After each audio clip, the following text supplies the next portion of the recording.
우리 인생을 살다 보면은 낙심에 빠질 때가 있습니다.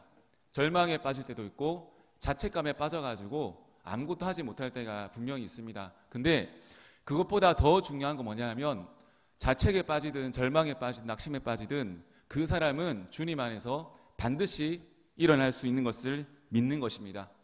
혹시 우리 가운데 오랜 낙심에 절망에 자책에 빠져 있는 분 계십니까? 오늘 우리 말씀을 통해서 회복되는 역사 일어나길 축복합니다. 우리 인생의 진짜 축복과 성숙은 언제 일어나는가 하면 우리가 낙심할 때, 문제를 만났을 때, 갈등이 일어났을 때 우리 인생의 신앙의 진짜 성숙이 일어납니다. 오늘 이 관점을 가지고 말씀을 보겠습니다. 첫 번째는 낙심을 일어날 수 있는 길, 무너진 인생 회복되는 첫 번째 길은 바로 예수님의 사랑입니다. 예수님께서 제자들을 찾아오신 것입니다. 1절 보시겠습니다. 그 예수께서 디베라호수에서 또 제자들에게 자기를 나타내셨으니 나타내신 일은 이러하니라. 그 후에입니다. 예수님은 제자들에게 부활 후에 총 3번 나타나셨습니다. 2번은 마가의 다락방에서 만나주셨고 첫 번째 한 번은 어디냐면 바로 디베라 호수, 즉 갈릴리 바다에서 만나주셨습니다. 예수님은 자신의 죽음을 두고 부활 후에 갈릴리에서 제자들과 만나자고 말씀을 미리 주셨습니다. 여러분, 갈릴리가 어떤 곳이냐면 원래 제자들이 살았던 삶의 터전입니다. 생존의 현장에서 다시 부활하신 예수님과 함께 새로운 시작할 수 있는 놀라운 장소가 바로 갈릴리 바다입니다. 그런데 지금 제자들이 하고 있는 것이 뭐냐면 3년 동안 예수님과 함께 교제하면서 그 받은 말씀과 은혜와 기적을 기억하고 가정을 세우고 교회를 세우고 복음을 전한 것이 아니라 제자들이 다시 갈릴리로 돌아가서 다시 고기 잡는 일로 원래의 삶으로 돌아갔습니다. 마치 예수님을 만나기 3년 전에 그때의 모습으로 제자들이 다시 돌아갔습니다. 우리 3절 보시면 시몬 베드로가 나는 물고기 잡으러 가노라 하니 그들이 우리도 함께 가겠다고 나갔다고 기록되어 있습니다. 그들은 예수님의 부활을 보고도 경험하고도 다시 예전의 모습으로 돌아갔습니다. 예수님의 제자의 길에서 벗어났습니다. 다시 세상적인 삶으로 이들은 돌아간 것입니다. 부활의 주님을 만났음에도 불구하고 부활의 주님을 만졌음에도 불구하고 제자들은 다시 절망과 낙심에 빠졌습니다. 오늘 이 낙심된 마음, 절망하는 마음의 그 뿌리가 뭐냐면 자책의 뿌리가 뭐냐, 절망의 뿌리가 뭐냐면 여러분, 왜 낙심하십니까? 왜 절망하십니까? 절망하고 낙심하면 그냥 위로하기 쉽습니다. 그런데 그 낙심과 절망의 뿌리를 우리는 알아야 됩니다.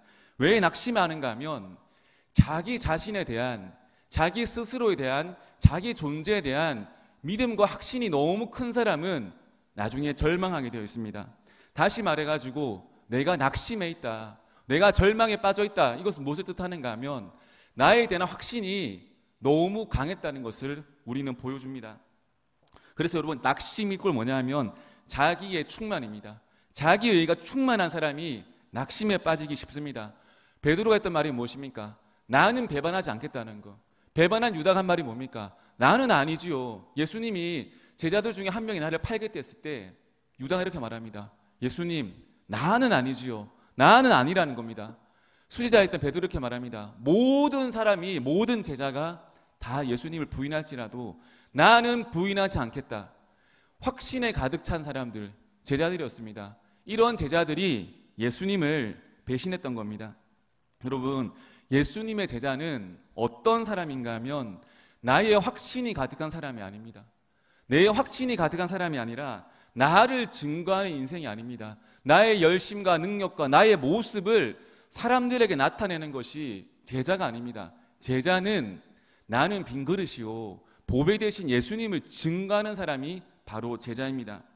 예수님의 생명을 증거하는 인생이 제자입니다. 그런데 제자들은 모두 다 어디에 빠져 있는가 하면 자기 의에 충만해 있습니다. 나는 절대 배신하지 않을 사람이야. 나는 믿음이 굳건한 사람이야. 나는 대단한 사람이야.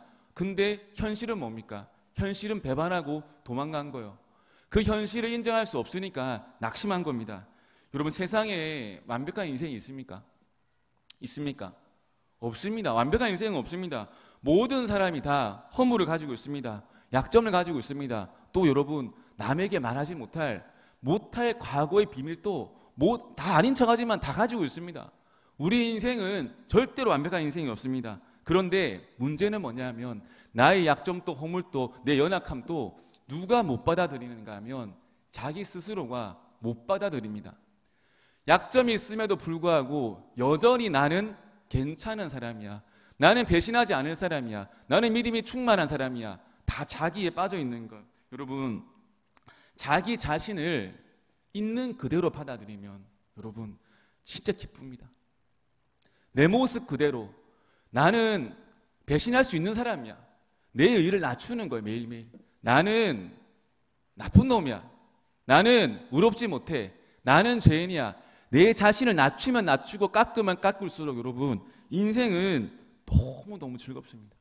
반대로 나는 절대로 실패하면 안 될 사람이야. 나는 사랑만 받아야 되는 사람이야. 나에게 누가 어떤 나쁜 말이라도 하면 안 돼. 자기애가 충만해져 있으면 여러분 그 사람은 매일 다른 사람과 충돌하게 됩니다. 반대로 자기의가 죽은 사람, 자기애가 죽은 사람은 충돌할 일이 없습니다. 기쁠 일밖에 없습니다. 이해할 일밖에 없습니다. 여러분 이런 낙심과 실망 자책에 빠져 있는 제자들에게 예수님이 오셨습니다. 아멘 아닙니까? 여러분 사실 인생에서 제자들보다 더 큰 절망을 경험한 분이 누구십니까? 예수님 아닙니까? 3년 동안 키웠던 제자들이 배신했습니다. 한 사람도 자기를 따르지 않았습니다. 심지어 베드로는 3번이나 부인했습니다. 그러면 인간적으로 가장 깊은 절망과 낙심과 자책에 빠져야 될 분 누굽니까? 예수님 아닙니까? 근데 예수님에게 이런 모습이 없습니다. 분노에 차가지고 다 끝장내 버리겠다는 이런 모습이 없습니다. 그냥 사랑하는 제자들을 찾으러 약속에 따라 이 갈릴리로 오신 겁니다. 여러분 이게 어떻게 가능한가 하면 예수님은 이 땅에 오셨을 때부터 본인이 지어야 되는 짐을 인정하신 거예요. 내가 받아들여야 되는 그 십자가를 처음부터 인정하시고 살아가시는 거예요. 우리 인생 가운데 삶에서 보면 마음에 드는 사람만 있습니까? 마음에 안 드는 사람도 있거든요. 내 뜻대로 안 되는 사람도 있습니다. 답답한 인생도 있습니다. 근데 답답한 인생을 보고 답답해하는 그 인생이 더 답답한 인생입니다. 받아주는 거예요. 인정하는 거예요. 그 모습 그대로 받아주는 겁니다. 내 모습 그대로 나를 인정하는 거. 이건 이 제자들, 말 안 듣는 제자들, 내가 짊어져야 될 짐이란 걸 인정하는 거예요. 처음부터 인정하고 들어가는 겁니다. 그러니까 제자들이 배신을 하든 도망을 하든 낙심에 빠져있든 예수님은 그 자리에 갈 수 있는 거예요. 우리 사랑하는 예수님 안에는 자기 의의가 없습니다. 내가 중요해, 내 목숨이 중요해, 내 기분이 중요해, 내 감정이 중요해가 아니라 내 의의를 죽이시고 하나님의 말씀을 담으신 분이에요. 하나님의 사명을 닮으신 분입니다. 그러니까 어떻게 합니까? 도망친 제자들을, 배신한 제자들을 예수님이 찾아가실 수 있는 거예요. 왜 또 찾아갈 수 있습니까? 제자들이 연약한 존재라는 것을 인정하시거든요. 예수님은 연약한 존재라는 것을 이미 인정하시고 바라보는 겁니다. 우리가 사람을 바라볼 때 왜 정죄하는가 하면 상대방의 문제라서 정죄하는 게 아닙니다. 우리가 생각하는 의의가 높은 거예요. 우리가 생각하는 정의가 너무너무 높은 거예요. 여러분 제가 장점이야 뭐 보면 외국에 좀 살아봤지 않습니까? 근데 한국이 살기 힘든 이유 중에 한 가지가 뭐냐 하면 이 유교 문화잖아요. 유교 문화는 의의가 진짜 높습니다. 서로를 바라볼 때 칭찬해 줄 것보다는 서로 비난하고 헐뜯을 일밖에 없습니다. 근데 제가 외국 나와 살아보니까 여러분 남자가 아이 등하교만 잘 시켜줘도 그 남자는 좋은 남자더라고. 아이 등하교만 시켜줘도 그 남자는 베스트 허즈밴드인 거예요. 베스트 허즈밴드. 근데 여기서는 다르죠. 그죠? 돈도 벌어야 되고 설거지도 해야 되고 빨래도 해야 되고 심부름도 해야 되고 음식 쓰레기도 버려야 되고 돈도 더 벌어야 되고 옆집보다 더 벌어야 되고 밑집보다 더 벌어야 되고 이 집보다 저 집보다 다 해야 되고. 근데 의를 낮춘 곳에 살면 여러분 의가 기준이 낮은 곳에 살면 행복합니다. 사람들 웃는 이유가 뭐냐 하면 마음속에 내가 세워놓은 의가 없기 때문에 웃을 수 있는 거예요. 기뻐할 수 있는 거예요. 교회가 어떤 곳입니까? 교회 어떤 곳입니까 여러분? 내 의가 이만큼이다. 내가 이 정도 한다. 이걸 보여주는 것이 아니지 않습니까? 나는 아무것도 아니다. 나는 죄인이고 나는 그냥 주워서 살 사람인데 예수님의 은혜로 예수님의 의로 구원받았다. 요 고백하는 공동체 아닙니까? 그러면 서로가 서로 어떻게 해야 됩니까? 감히 이게 아니죠. 뭘 감입니까? 감은 감히가 아니라 서로 불쌍히 여기는 거예요. 보면 잘 있는 사람도 있고 못 있는 사람도 있을 거예요. 다 필요 없습니다. 서로 불쌍히 여겨주는 거예요. 너도 불쌍하고 나도 불쌍하다는 깨닫는 거예요. 너도 예수님의 은혜가 없이는 지옥 가는 인생이고 나도 예수님의 은혜가 없이는 살아갈 수 없는 인생이란 걸 서로 인정하는 거예요. 인정하면 여러분 하나 될 수 있어요. 그런데 나는 잘났다고 생각하는 거예요. 감히 나에게 그럴 수 있냐고. 그럼 여러분 모든 관계 다 박살나는 겁니다. 모든 관계 하나 될 수 없습니다. 근데 내가 없다고 인정하는 거예요. 나를 부인하는 거예요. 나를 부인하게 되면 하나 될 수 있어요. 예수님이 이 문제잖아요, 문제. 근데 이 큰 문제 앞에서 예수님에게는 자신을 부인하는 삶이 있거든요. 그러니까 문제가 어떻게 됩니까? 문제가 되는 것이 아니라 다시 제자들을 새롭게 세울 수 있는 이 문제가 세울 수 있는 통로가 되는 거예요. 여러분 문제가 생겼다고 신령은 어디서 나오는가 여러분? 신령은 평소엔 모릅니다. 그 사람이 영적인 실력이 있는가 모릅니다. 죽었다 깨어나도 모릅니다. 문제 앞에서 어떻게 처리하는가? 문제는 여러분 우리 인생의 문제는 하나님이 볼 때는 뭐냐면 우리 인생을 한 단계 신앙으로 업데이트 시키기 위한 업그레이드 시키기 위한 장치인 거예요. 그 문제를 풀어가면서 성장할 수 있습니다. 그 문제를 경험하면서 성장할 수 있어요. 그래서 신앙생활은 주님 내 인생을 만사형통하게 해주세요. 오늘 또 아무 일도 일어나지 않고 만사형통하게 해주시는 게 아니라 이 일어난 문제 가운데서 주님의 뜻을 발견하는 거예요. 나에게 무엇을 요구하는지 하나님께 묻는 거예요. 하나님과 같이 가는 거라니까요. 나 혼자 내 의가 똘똘 뭉쳐가지고 나에게는 어떠한 문제가 일어날 수 없어. 이거는 기초적인 신앙이고 주님이 기뻐하시도 않는 신앙입니다. 하나님 기뻐하시는 신앙이 뭐냐면 문제를 풀어가는 능력이에요. 문제를 풀어가는 능력이 하나님과 함께 할 수 있다는 겁니다. 여러분 제자들의 태도가 뭡니까? 오직 자기들의 의인 거예요. 예수님은 안중에도 없습니다. 나는 배신한 사람이 아니야. 나는 배반할 부인한 사람이 아니라는 거예요. 나는 그러니까 이 정도로 나는 제자가 될 수 없다고 하는 거. 그러니까 다시 생업으로 돌아가는 겁니다. 예수님 은혜가 뭡니까? 아니야. 너희들 의로, 너희들 실력으로, 너희들 기준으로 제자가 되는 게 아니라는 거예요. 제자가 되는 것은 예수님이 부르셨으면 제자가 되는 거라는 겁니다. 낙심이 벗어나는 길은 아예 처음부터 여러분 나를 인정하는 거예요. 나는 배신할 뿌리가 내 안에 있는 사람이라는 걸 인정하는 거예요. 나는 예수님을 부인할 수밖에 없는 연약함이 내 속에 없다가 아니라 내 속에 있다는 걸 인정하는 겁니다.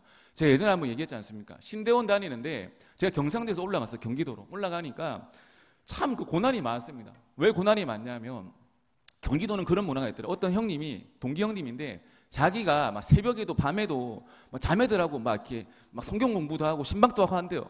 그래서 제가 욕 엄청 했습니다.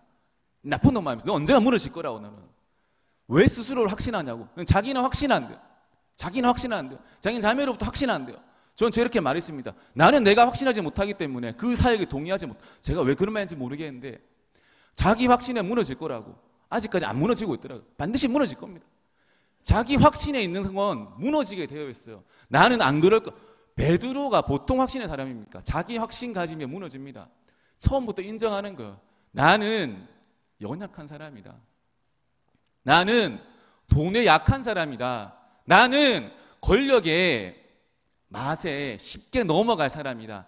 깔고 들어가는 거예요. 인정하고 들어가는 거. 인정하면 무너지지 않습니다. 그리고 인정하면 여러분 즐겁습니다. 나를 인정하면 누가 인정되는가 하면 상대방이 인정이 되는 거예요. 여러분 평소에 상대방을 인정 못하고 자꾸 그 사람을 묵상하고 그건 뭐냐면 내 자신을 인정하지 못하는 거예요. 내 자신을 돌아볼 힘이 없으니까 내 눈을 상대방에 돌려가지고 나를 정의롭다고 착각하는 겁니다. 여러분 내가 무너져야 돼요. 내 마음속에 있는 의가 다 무너져야 됩니다. 나는 연약한 존재다.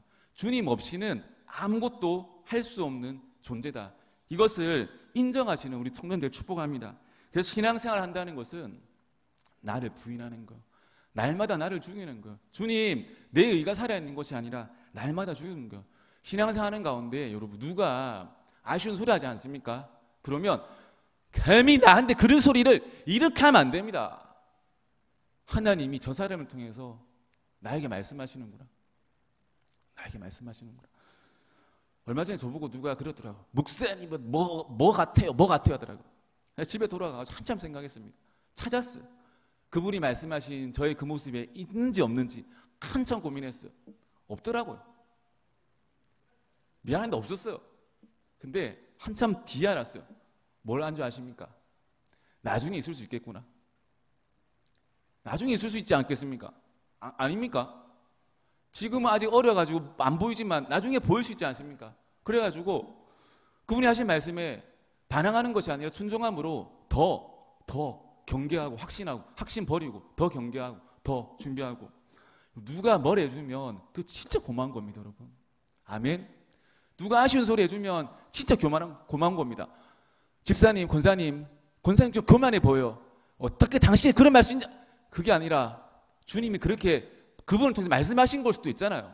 그러면 내 안에 찾는 거, 인정하는 거예요. 인정하는 겁니다. 아닙니까?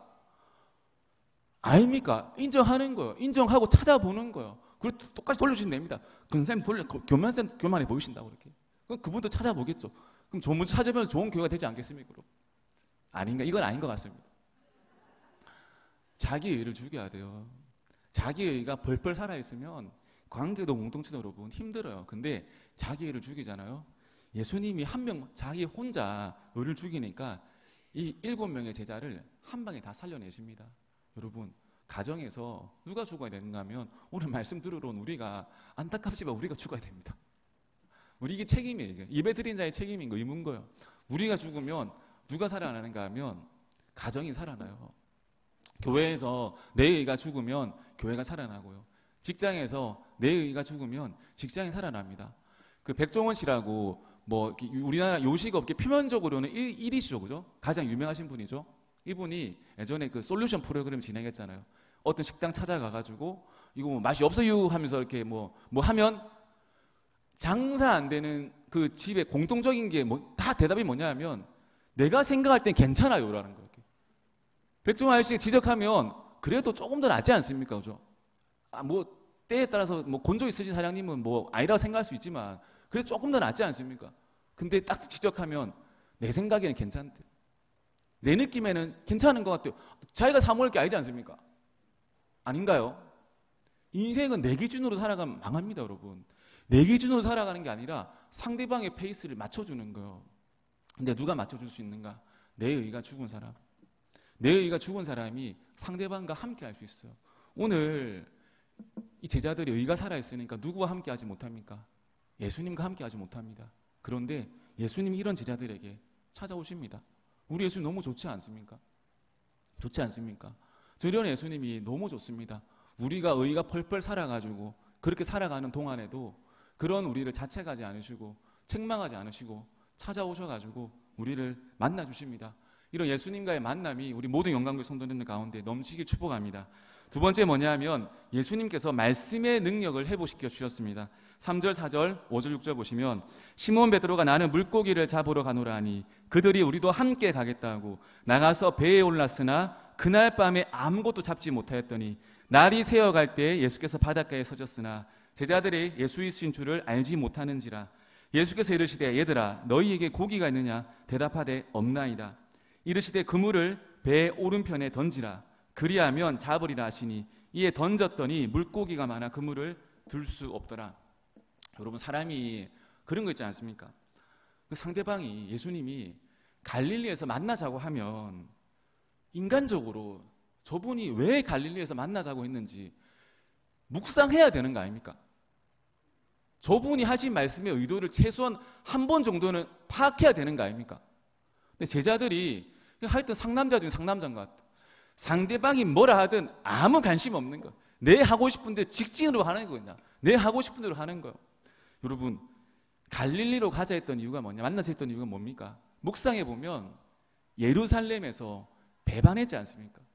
속된 말로 배반 때렸지 않습니까? 3번 부인했지 않습니까?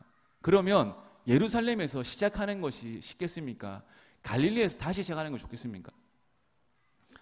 이해를 못 하시겠습니까, 여러분? 실패한 곳에서보다는 새로운 곳, 내가 그래도 홈그라운드 다시 시작하는 게 좋지 않습니까? 예수님의 의도는 실패한 예루살렘이 아니라 너희들의 믿음이 충만했던, 그 프레시했던, 그 완전 충만했던 그 갈릴리에서 나와 함께, 부활의 나와 함께 다시 시작하자는 그 의도 아니겠습니까? 요거 조금만 묵상해도 느낌 오는 거거든요. 센스가 있어요. 신앙생활이든 사회생활이든 상대방이 말하는 걸 캐치해야 돼요. 저 사람이 무슨 의도로 저런 말을 싹싹싹 흘리는가. 저 누가 뭐라 하면 여사를 안 듣습니다. 누가 말하면 아, 저 사람의 의도가 요거구나. 뭐 충청도 말이 그렇잖아요. 그런 거 있잖아요.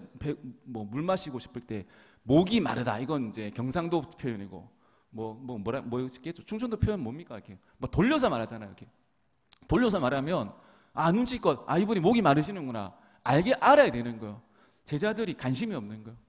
갈릴리에서 만나자고 하면 아, 예수님 이런 숨은 의도가 있구나 이렇게 알아야 되는데 아무 관심이 없으니까 어떻게 하는가 하면 하나도 못 기다리고 다시 고기 잡으러 가는 거예요. 여러분, 인생은, 신앙생활은 내 중심으로 하는 거 아니에요. 시간 지나면 어제랑 오늘이 달라야 됩니다. 이번 달과 지난달이 달라야 돼요. 올해와 내년이 달라야 됩니다. 다르려면 어떻게 해야 되는가 하면 여러분, 예수님의 의도, 예수님의 말씀에 그거에 집중해야 돼요. 근데 내 생각에 집중되어 있으면 예수님이 아무리 무슨 말씀을 하시든지 귀 안 들어오는 거예요. 여러분, 말씀을 백날 천날 듣는다고 막 여기서 불이 떨어지고 막 그렇게 변화되는 게 아닙니다. 나를 버리는 거예요. 내 생각하지 않고 상대방의 말씀의 의도를 먹는 거예요. 그게 신앙생활 아닙니까? 그게 발전하는 거거든요. 제가 요즘에 공부하는 것 중에 한 게 뭐냐면 공부하는 법을 연구하고 있습니다. 공부하는 법. 이게 뭐냐면 이게 말씀과 한계되어 있거든요. 보통 사람은 착각을 한대요. 공부를 딱 하고 나서 느낌이 온대요. 어떤 느낌이냐 하면 요 문제를 내가 풀을 수 있을 것 같다는 느낌이 올 때가 있대요. 물론 그런 느낌 평생 못 받으시는 분도 있으실 거예요. 이렇게. 근데 그런 느낌이 있대요. 그러면 나는 그 문제를 안다고 스스로 착각한대요. 다음에 시험 치면 그 문제 틀린대요. 왜? 내가 착각이기 때문에. 그래서 어떻게 하는가 하면 내가 안다는 문제도 2번, 3번 반복해라는 거예요. 2번, 3번 반복하고 일정한 시간을 두고 계속 반복하게 되면 그게 내끼 된다는 겁니다. 근데 내가 이 정도는 풀 수 있을 것 같은데 라고 착각하고 넘어가는 순간 물거품이 된다는 거예요. 우리 인생도 마찬가지군요. 말씀 듣고 은혜 받았습니다. 은혜 받았습니다. 근데 그 말씀을 내가 담아두지 않으면, 기억하고 기록하고 내 말씀 가운데 실천하지 않으면 변화는 하나도 없습니다. 여러분, 많은 거 한다고 변화되는 게 아닙니다. 한 가지만 잘해도 인생이 풀리거든요. 얼마 전에 제가 우리 제자 훈련들을 했던 게 뭐였냐면 생활 숙제 중에 한 가지가 인사 크게 하기였어요. 인사 크게 하기. 뭐 이렇게 제자 훈련 가제치고는 좀 재밌죠? 인사 크게 하기. 무조건 찾아가서 인사 먼저 하기. 제가 헬스장을 다니는데 약간 정신 빠진 날처럼 안녕하십니까? 안녕하십니까? 인사했어요. 보는 사람마다. 근데 운동하는 사람 특징이 있습니다. 그 특징이 뭐냐 하면 애들이 몸 좀 좋은 애 절대 인사하지 않아요. 몸이 좀 있는 애들은 젊은 애들 특별히 인사하지 않아요. 인사하지 않는데 저도 약간 젊은 축에 들어가잖아요. 그렇지 않습니까? 그래서 막 인사를 했어요. 어르신들한테 인사를 했습니다. 인사를 하니까 어르신들이 신기하게 생각하더라고요. 왜 자꾸 인사하니까? 저랑 비슷한 또래 애들은 인사 안 해요. 막 째려보고 하고 막 이렇게 막 하는데 저는 인사했습니다. 반갑습니다. 안녕하십니까? 안녕하십니까? 인사하는데 혼자 막 기억기 들고 있는데 갑자기 한 분이 찾아오시는 거예요. 청년 그렇게 하는 거 아니라고. 그렇게 하는 거 아니라고.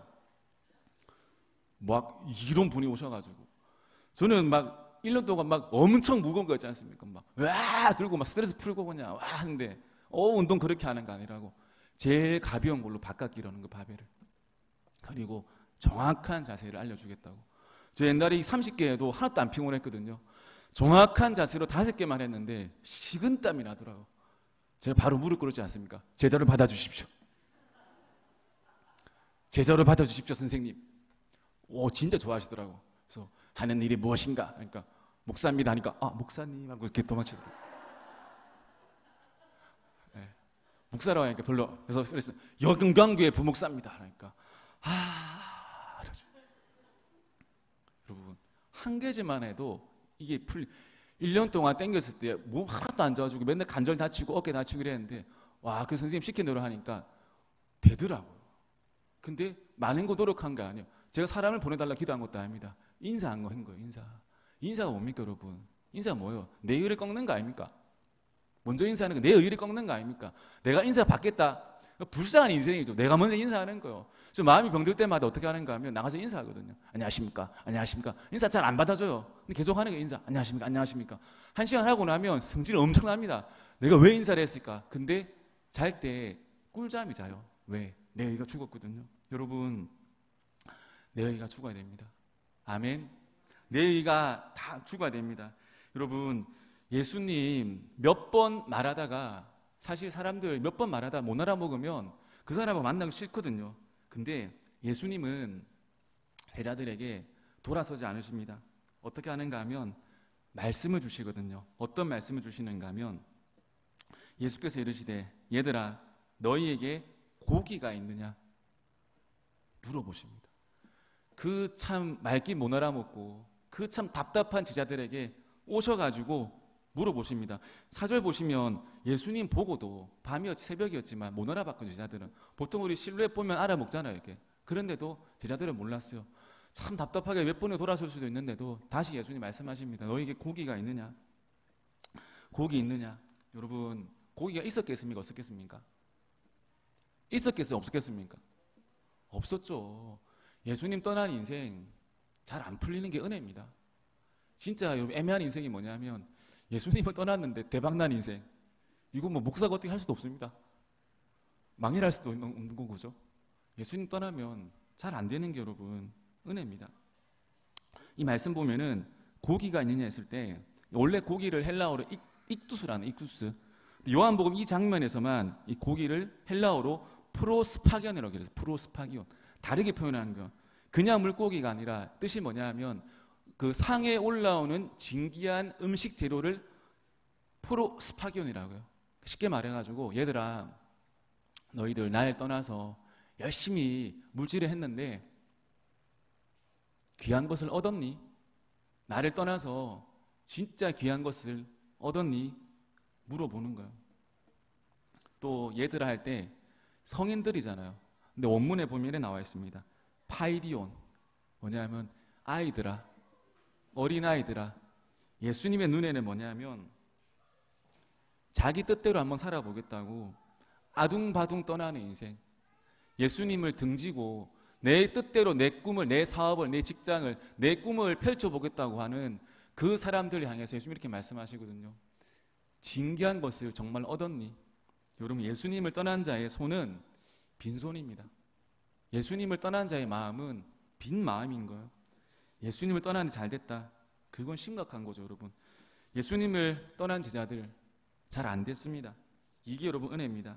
여러분 사람은 언제 자기 인생에서 돌아볼 수 있는 시간이 생기는가 하면 성공할 때가 아니라 실패했을 때, 갈등을 겪었을 때, 문제에 직면했을 때 자신을 돌아볼 수 있습니다. 그래서 실패는 여러분, 고난은, 갈등은 부부싸움도 포함입니다. 끝이 아니라 여러분 변화될 수 있는 기회인 거예요.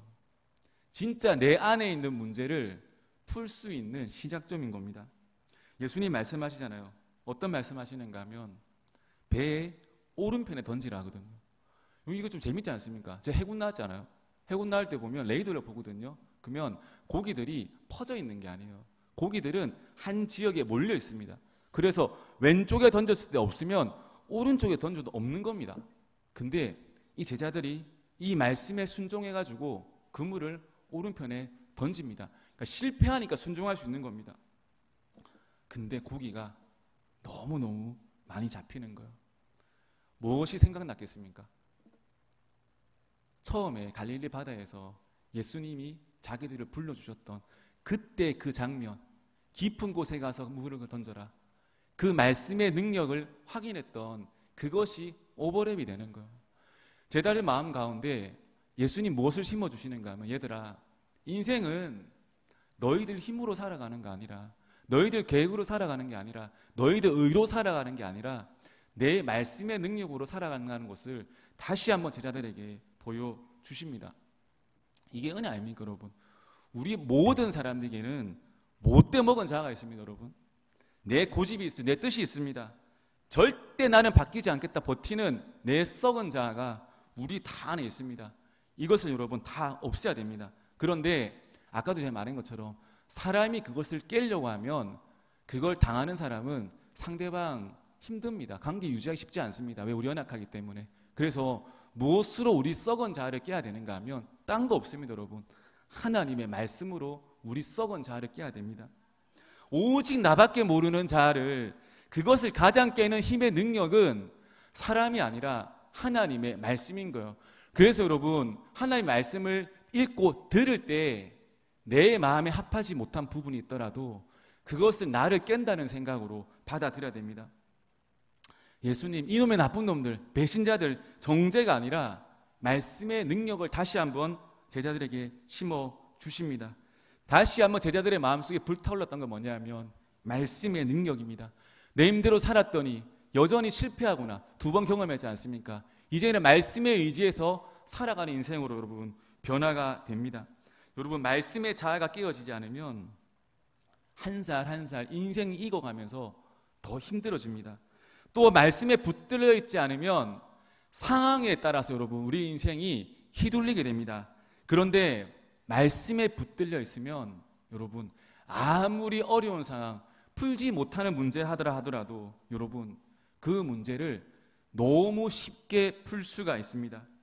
저는 우리 사랑하는 성도님들, 영광교회 성도님들 자아가 깨지시고 그 깨진 자리에 우리 모두가 하나님의 말씀이 심어지길 축복합니다. 우리의 자아는 부정적이거든요. 우리의 자아는 음란하거든요. 우리의 자아는 세상적이거든요. 우리의 자아는 세상 것들을 좋아하는 쪽으로 놔두면 흘러가게 되어 있거든요. 그 자아를 말씀으로 다스리는 거예요. 주님이 기뻐하지 않으신다. 주님이 원하는 것을 하겠다고 필사적으로 붙들어야 됩니다. 그래서 여러분, 믿음의 사람들 주변에 많아야 됩니다. 믿음에 격려해야 됩니다. 또한 날마다 우리 심정 가운데 믿음을 심어야 돼요.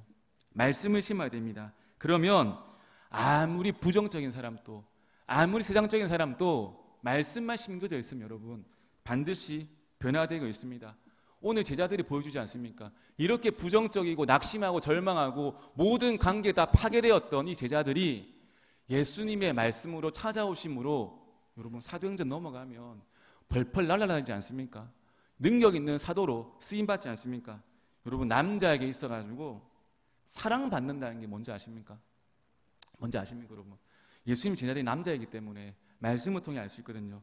남자에게 있어가지고 사랑을 받는다는 것은, 또 내가 그 사람에게 마음을 준다는 것은 내가 용납받을 때예요. 압니까, 고구리 자매님들? 남자에게 있어가지고 사랑한다는 거, 받는다는 거 뭐냐면 내 있는 모습 그대로를, 연약한 모습 그대로를 받아주는 거예요. 여러분, 그럴 때 하나가 될 수 있어요. 손가락을 하는 게 아니라 손가락은 나를 가리키고 상대방은 품어주는 거예요. 그래, 연약할 수 있어. 우리 다 연약해. 그걸 인정받게 되면 여러분 모든 무너진 관계들이 다 회복됩니다. 자녀, 부부, 친구, 모든 묶여있던 관계들이 다 회복됩니다. 사랑하는 성도님들, 내 자아를 죽이시고 나는 부족하다, 죄인이다, 주님 은혜 없이는 되지 않는 존재라는 것을 인정하시고 상대방도 똑같은 믿음의 눈으로, 예수님의 눈으로 바라보실 때 우리 가정 가운데, 교회 가운데, 모든 공동체 가운데 천국이 임하지 않겠습니까? 우리 그런 교회 되시길 예수님의 이름으로 축복합니다.